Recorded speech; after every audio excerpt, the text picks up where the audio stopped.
ও ঠিক আছে।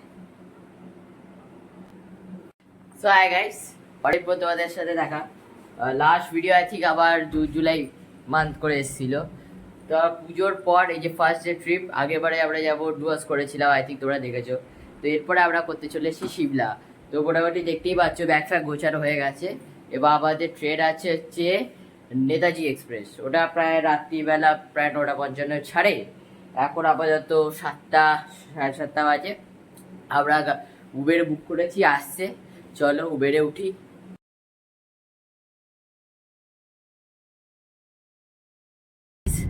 আপাতত আমরা গাড়িতে উঠে পড়েছি, আমাকে এমন একটা জায়গায় বসিয়েছে, পুরো চেপে গেছি। আপাতত এইভাবেই চেপে পুরো হাওড়া স্টেশন অব্দি আগে যেতে হবে। তো চলো যাই, ওখানে হাওড়া স্টেশনে নেবে তারপর বাকি ব্লগটা কন্টিনিউ করছি।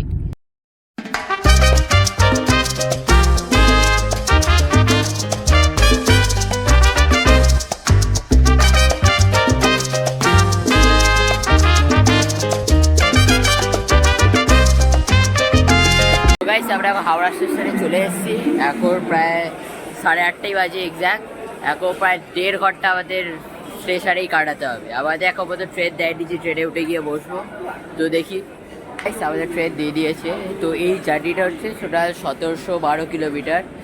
এটা প্রায় 30 ঘন্টার জার্নি। তো প্রায় এখান থেকে হাওড়া থেকে কালকা যাওয়ার এই একটাই ট্রেন আছে, নেতাজি এক্সপ্রেস, রেগুলার ছাড়ে। আর এই ট্রেনের কাছে ডিলে বাড়ছে, 2-3 ঘন্টার ডিলে হবেই, তোমরা ধরে রাখো, লেট করবেই, কোনো ব্যাপারই নয়। তো সেই বুঝে এবার এখান থেকে আমাদের প্রায় কালকায় নামাচ্ছে হচ্ছে 3টে, এবার ওটা মিনিমাম নামাতে 5টা বাজে। আর এটা হচ্ছে হাওড়া 9 নম্বর স্টেশন থেকে ছাড়ে। চলো এবার ভেতরে যাই ট্রেনে। তো গাইস এখন 11:30 বাজে। প্রত্যেক বাঙালি বাড়ির মতো আমাদের বাড়িতেও ঘর থেকে রান্না করে ট্রেনে এসে খাওয়া হচ্ছে। তো দেখতে পাচ্ছ আছে আলুর দম, রুটি, খেয়ে দিয়ে খাচ্ছি। এরকম প্রায় 30 ঘন্টা জার্নিতে ঘর থেকে রান্না করা অনেক খাবার আছে।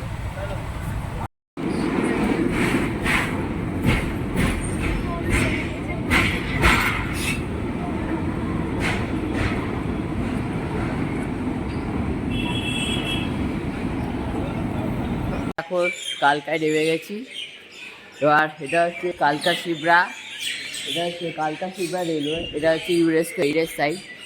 আমাদের এখন 5টা বাজে। 5:45 একটা ট্রেন আছে শিবালিক এক্সপ্রেস, তারপরে 6:20 একটা কালকা শিমলা এক্সপ্রেস আছে, সেখানে আমাদের টিকিট কাটাতে। এবার আপনারা যেটা টিকিট পাবে সেরকম অনুযায়ী কাটতে পারে। আর আপনারা কালকা বা চণ্ডীগড় নেবে, ওখান থেকেও গাড়িতে করে আপনারা শিমলা চাইলে যেতে পারেন। আরেকটা রুট আছে আপনারা টয় ট্রেনে করে যাবেন। তো যেটা ইচ্ছা সেই রুটে আপনারা যেতে পারেন যদি শিমলা যেতে চান। তো আপাতত ওয়েট করে, এখন 5টা বাজে, সেই 6:20 ট্রেন।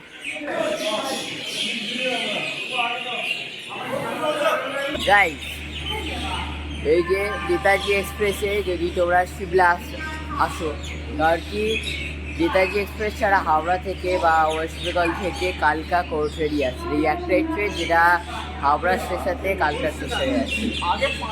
তো এখানে এই ট্রেনে করে এলে কী কী সমস্যা আপনাদের ফেস করতে হবে আমি বলছি।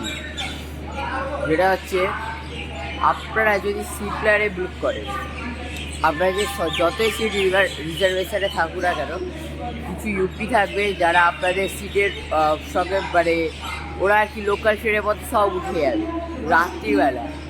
এতটা চাপ হয়ে যাবে, বড়ি বস্তা সব তুলে দেবে, আপনি ইভেন টয়লেটও যেতে পারবেন না। তাই জন্য আমার কিছু রিকমেন্ডেশন এটাই রইলো, যদি রিল্যাক্সে আসতে চান তাহলে কিন্তু থার্ড এসি বুক করুন, বা ওর থেকে উপরে যে কোনো একটা কোচ বুক করুন যেখানে মানে ঢুকতে না পারে। কারণ কি স্লিপারে কিন্তু ঢুকে গেছে অনেকে, এরকম এই প্রবলেমটা জানি না অন্য কোনো ভিডিওতে বলেছি কিনা, কিন্তু ইন্ডিয়ান রেলওয়েতে এটাই হয়েছে। এবার তা সত্ত্বেও আপনি যতই রেল বাঁধাতে গিয়ে যদি আপনি লেখেন যে এরকম সমস্যা আছে, কোনো সলভ হবে না। আমি নিজে বুক করে দেখেছি, কিছু হয়নি। তো বলছি, যদি আপনারা রিল্যাক্সে আসতে চান, আমরা মালপত্র রিল্যাক্সে রাখতে চান, তাহলে অবশ্যই থার্ড এসিতে টিকিট বুক করবেন। তো গাইস আমাদের কালকা শিমলা এক্সপ্রেস দিয়ে দিয়েছে স্টেশনে, 5 নম্বর স্টেশনে কালকা শিমলা এক্সপ্রেস দেবে। মোটামুটি আমরা নিজেদের লাগেজ তুলে নিয়েছি ভেতরে। এটা ভিস্টা ডোম। এইটা যদি তোমরা বুক করতে চাও তাহলে যখন বুক করবে ওখানে ভিস্টা ডোমে অপশন আসবে, সেটাকে ক্লিক করলে তবে গিয়ে বুক করতে পারবে। আর ভেতরে কোর্সটা তোমাদের একবার দেখাচ্ছি ভালো করে, চলো।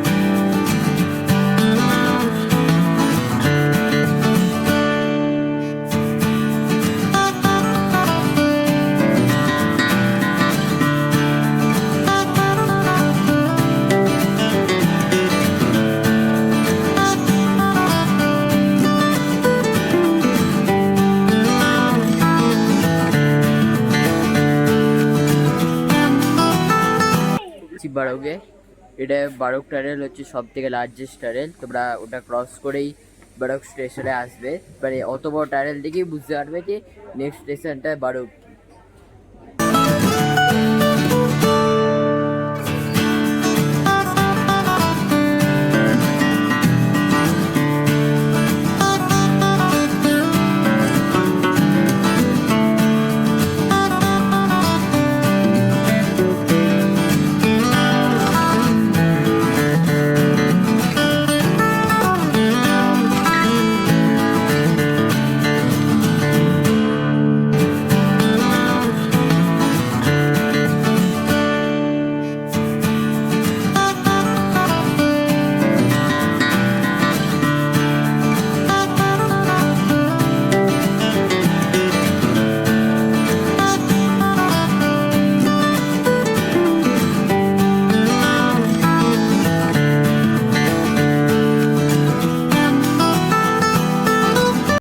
সো গাইস, আমরা এখন এইসবে শিমলা স্টেশনে চলে এসেছি।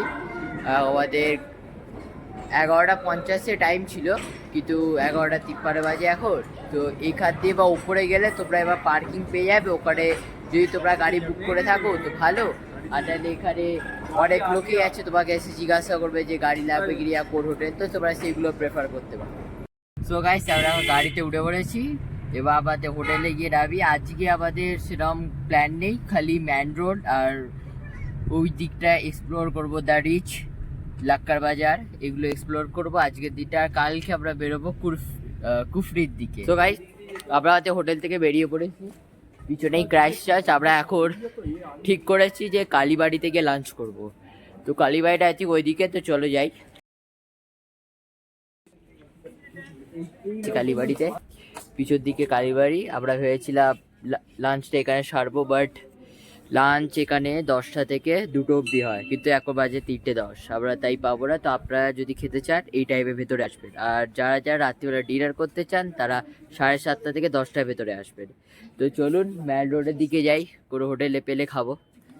আমরা এখানে কালীবাড়ি থেকে আসার পথে এখানে অনেকগুলো ফুচকার দোকান রয়েছে, আমরা দাঁড়িয়ে খেলাম।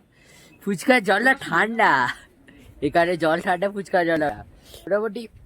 কলকাতা ফুচকা এগুলো তুলনা হয় না, কলকাতা ফুচকা বেস্ট, কিন্তু তাও ভালো, খারাপ না। আমি একটা পাপড়ি চাট অর্ডার দেওয়া হয়েছে, দেখি গাইস। এই তো শিমলার পাপড়ি চাট,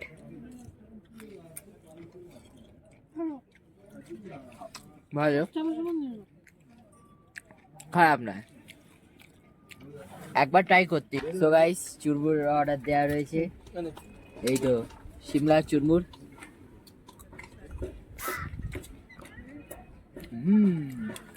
খারাপ নয়, ভালো সিমলার। সো গাইস, এই কালীবাড়ি থেকে ওঠার পথে আর একটা স্টলে আমরা দাঁড়িয়েছি, যেখানে একটা নিউট্রাল বার্গার আর একটা টিক্কি চাট অর্ডার দিয়েছি। এই দোকানটাতে দেখে দিতে পারো, চলো খেয়ে দেখি কেমন টেস্ট।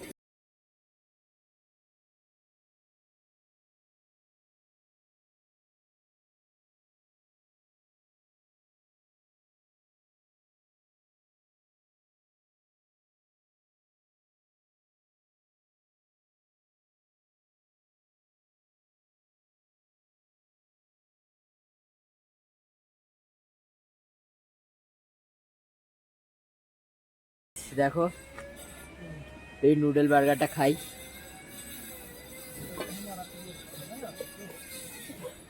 দিচ্ছি তো গাইস, নুডলস বার্গারটা একদম বাজে ছিল, জঘন্য ছিল, কিন্তু যে টিক্কি চাট সেটা খাওয়ার মতো, খেতে পারো, একবার ট্রাই করাই যায়। তো চলো, তো গাইস সিবলার মোমো টেস্ট করতে যাচ্ছি।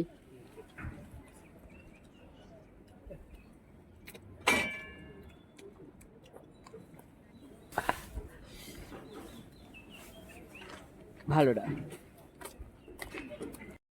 তো গাইস আমরা ম্যাল রোডে উঠে পড়েছি, এখান থেকে চলো ম্যাল রোডটা ঘুরে দেখি ভালো করে, তোমাদেরকেও দেখাই।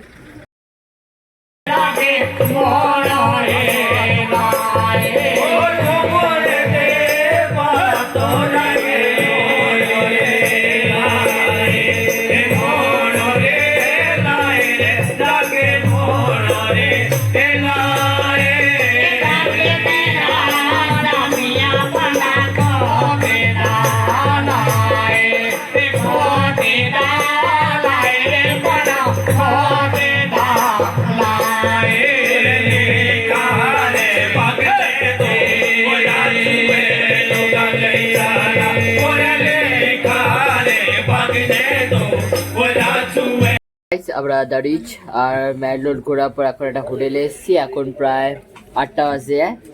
এবার খেয়ে দিয়ে এবার কাল সকালে আমাদের প্রায় 9টার সময় কুলফি বেরোনোর কথা আছে। চলো তো গাইস, আমাদের ডিনার হয়ে গেছে এবং আমরা আমাদের হোটেলের দিকে যাচ্ছি। আজকের ভিডিও এই পর্যন্তই, চলো টাটা। কালকে আমরা যেতে চলেছি কুলফি।